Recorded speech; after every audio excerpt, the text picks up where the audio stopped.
बघ आपल्याकडे असं माहेरी बांगड्या वगैरे देण्याची पद्धत नाहीये.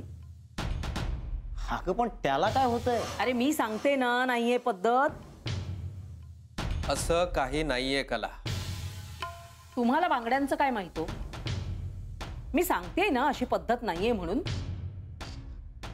मग आपण सुरू करू की? असं करायचं नसतं का? आता का? मी कधी माझ्या सासूबाईंना विचारलं नाही. मोठ्यांनी सांगितलेलं असेल ना ते सगळं आपण जसं सांगतील तसं करायचं. उलट विचारायचं नाही. काचेच्या बांगड्या सुनेने माहेरी द्यायच्या नसतात. मम्मीला वाईट वाटल माझ्या. हे बघ, एकदा पोरगी दिली ना आई बापाने की मग त्यांना त्यांच्या हृदयावर दगड ठेवावाच लागतो. पोरगी म्हणजे परक्याचं धन, कळलं? पण आहे ह्या बांगड्याचा त्याला इलाज नाही. आता आपल्याकडे आहे तशी पद्धत, त्याला काय करणार तू? म्हणजे काचेच्या बांगड्या कधीच द्यायच्या नाही? नाही. तू दे ग, काही होत नाही. हिचं काय ऐकतेस? हा तेच, काही पण सांगतेस आई. अरे नाही, कशाला ना. आता आय नाहीच म्हणतायत तर नाही देत काचेच्या बांगड्या मी मम्मीला. म्हणजे आहो म्हणजे रोहने आणि मी आम्ही दर्शनाला गेलतो ना, तेव्हा तिथल्याच एका दुकानातून 1 ग्राम सोनं लावलेल्या बांगड्या मी घेतल्या होत्या माझ्यासाठी. याची साईज थोडी मोठीच आहे, त्या देईन की मी मम्मीला. मम्मी घालेल हौशीनं 1 ग्राम सोन्यावाल्या बांगड्या.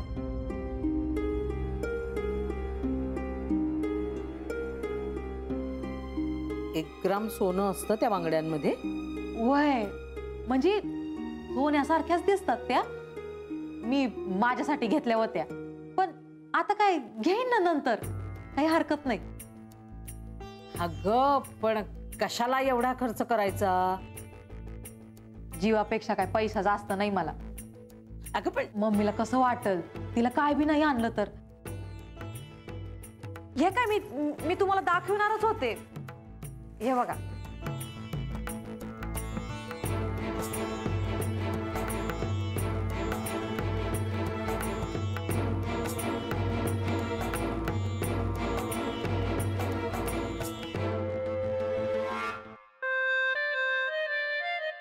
गप, आधी नाही का सांगायचं?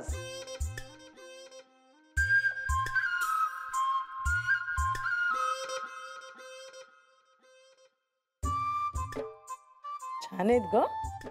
नाही कळतच नाही त्या खोट्या आहेत ते. तुम्हाला झाल्या म्हणजे मम्मीला बी होतील आरामात.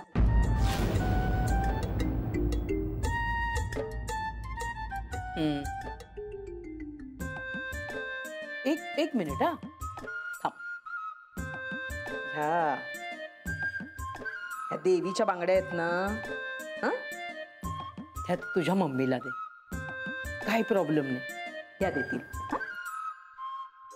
आणि प्रसादाच्या बांगड्या घालू दे ना त्यांना. अगं मी पण काय आयुष्यभर प्रसादाच्या बांगड्याच घालत आलेले आहे ना. पद्धत अगं आता जुनं झालं ते सगळं. तुम्ही सगळेच म्हणताय ना आता, तर पद्धत पण बदलू ना. आणि पद्धतीला काही अर्थ नाहीये ग. तू म्हणतेस ना तसं मन जपलं पाहिजे. दे आईला दे या तू देवीच्या बांगड्या. हा, माझं काही म्हणणं नाहीये. या ठेवते मी माझ्याकडे. आणि या काही देवीच्या प्रसादाच्या नाही आहेत, या तर धातूच्या आहेत. प्रसादाच्या बांगड्या म्हणजे काचेच्या असतात. आता इतकी वर्ष मी कुलदैवतेचा प्रसाद म्हणून काचेच्या बांगड्याच घालतेय ना. आता काय, तिचा आशीर्वाद आहेच माझ्या डोक्यावर.